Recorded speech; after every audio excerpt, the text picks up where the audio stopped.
Good afternoon, everyone. My name is Andy. This is Leo. Today we're going to give you a presentation on behalf of Group in regarding to some risk measurement and management strategies implemented by Deutsche Bank.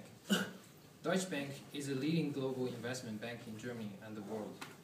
Global financial crisis occurred in 2007 when the U.S. real estate prices began to collapse. An increase in mortgage delinquencies is the trigger for this crisis. Deutsche Bank was one of the financial institutions who were not fully able to escape the turbulence. As we can see from the slides, in 2007, the stock price declined by approximately 24% compared to its high record in May. It was even more serious in 2008. But it should be mentioned that the total income recovered and jumped to 3,587 million in 2010. This is mainly because of the risk management and measurement strategies. Generally, there are three main types of risk that a bank is subject to: the credit risk, market risk, and operational risk. We will present and analyze some of the main features of this risk and find the risk management actions has been taken by Deutsche Bank. First, Leo will talk about the market risk and the credit risk. Then I will present the operational risk later. Thank you, Andy. Now I will talk about market and credit risk management of Deutsche Bank. Market risk is the risk of losses from the uncertainty changes in market prices and the rates, and they include interest rate risk, equity risk, currency risk, and commodity risk. General market risk management tools include value risk, backtesting, stress testing, and economic capital. And Deutsche Bank uses a combination of four metrics which include risk sensitivities, value risks, stress testing, and economic capital to manage market risk. Now I'd like to talk about the policy improvements for market risk management after GFC by Deutsche Bank. Firstly, the enhancement in value risk model. The enhancement including introduction of option adjusted spread sensitivity for mortgage-backed securities, introduction of credit spread implied volatility sensitivity, and the inclusion of basis risk between credit default swap and bond spreads. Furthermore, in addition to further risk improvements were made in 2010, and there were inclusion of equity dividend risk and the refund methodology for securitization positions. Secondly, the improvements of stress testing and the economic capital models, and they include extension of the assumed holding periods of credit positions and a significant increase to the shocks applied to equity indices and the credit spread, especially for securitized products.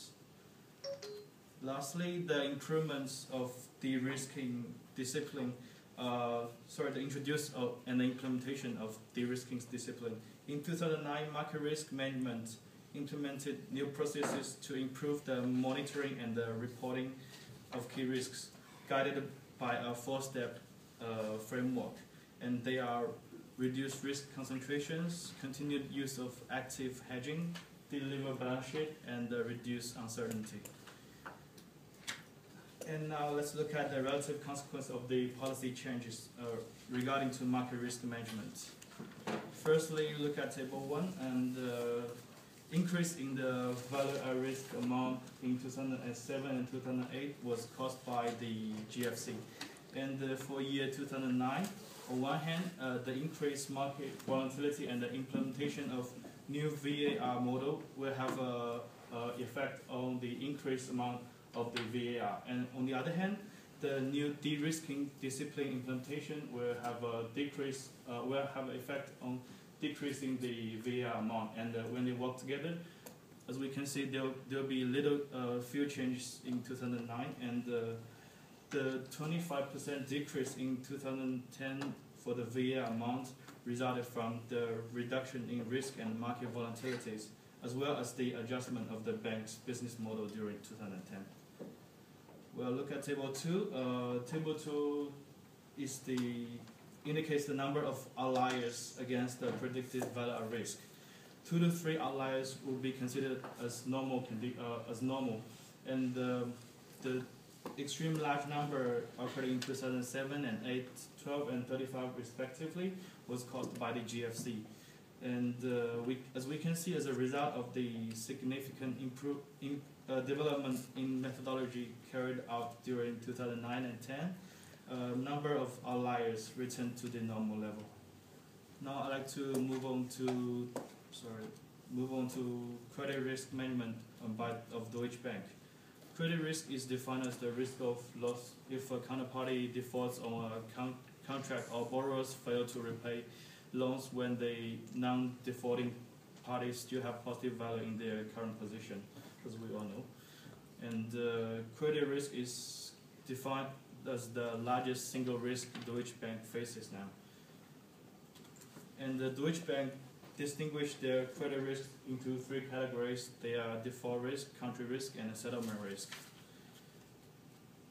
And they use a number of qualified modeling and quantitative tools to measuring, monitoring, and managing their credit risk.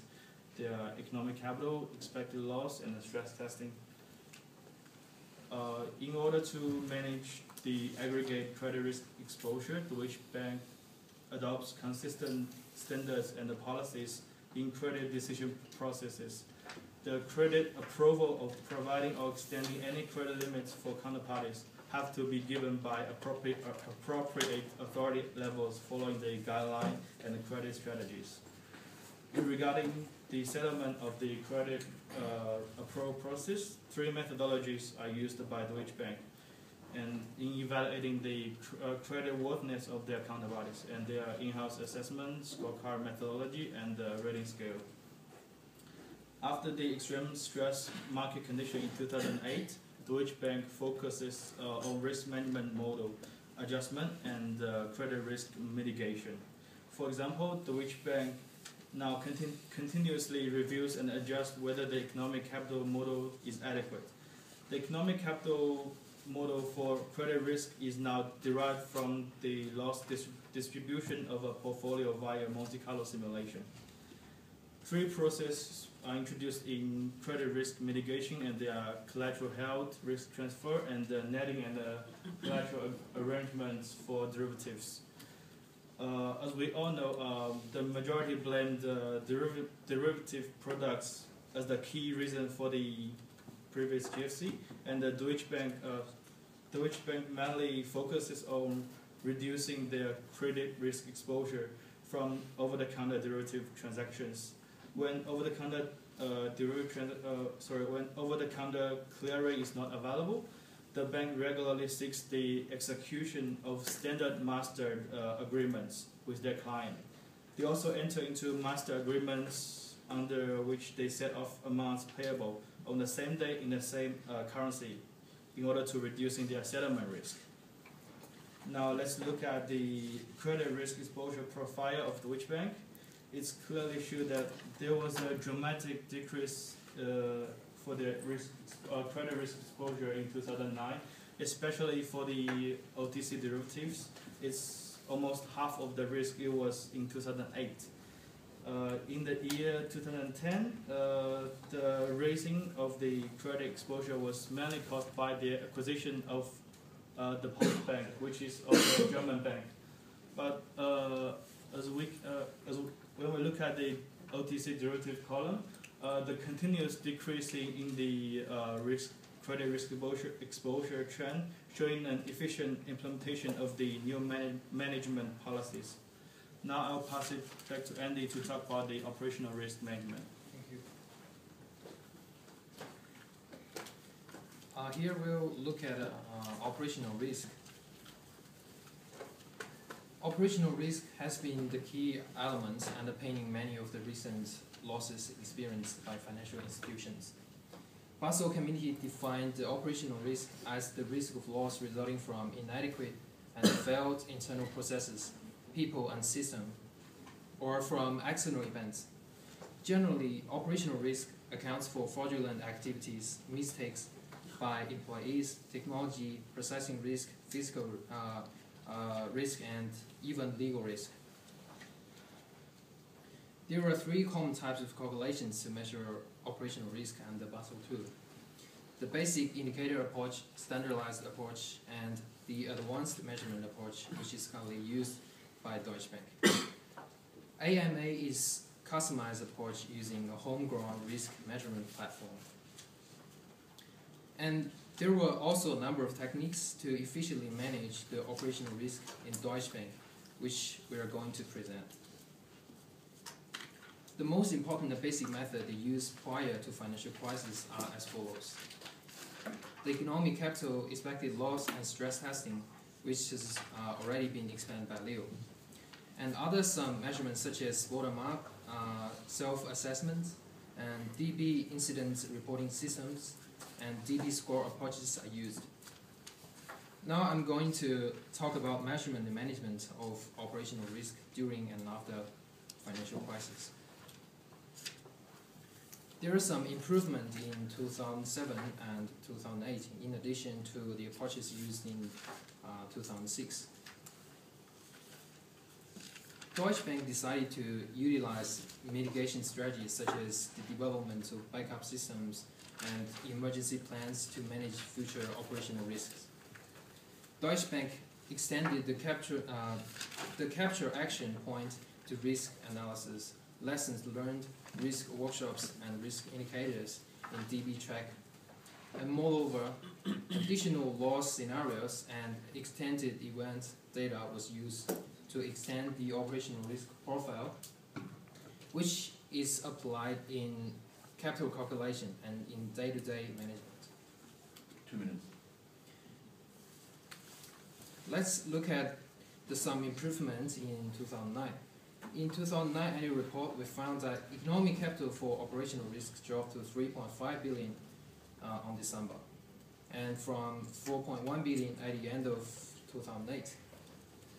This reduction can be driven by two factors. The first one is the additional insurance, and the second one is the methodology used, such as the RCSA and KRA method.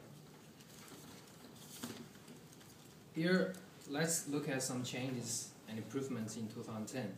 In 2010, Deutsche Bank continually improved the reliability of quantitative tools and metrics in light of the changing environment, such as the systematic risk analysis, root cause analysis, lesson learned activities for the events above 1 million, and assessment of influence of changes to groups' risk profile are also being used.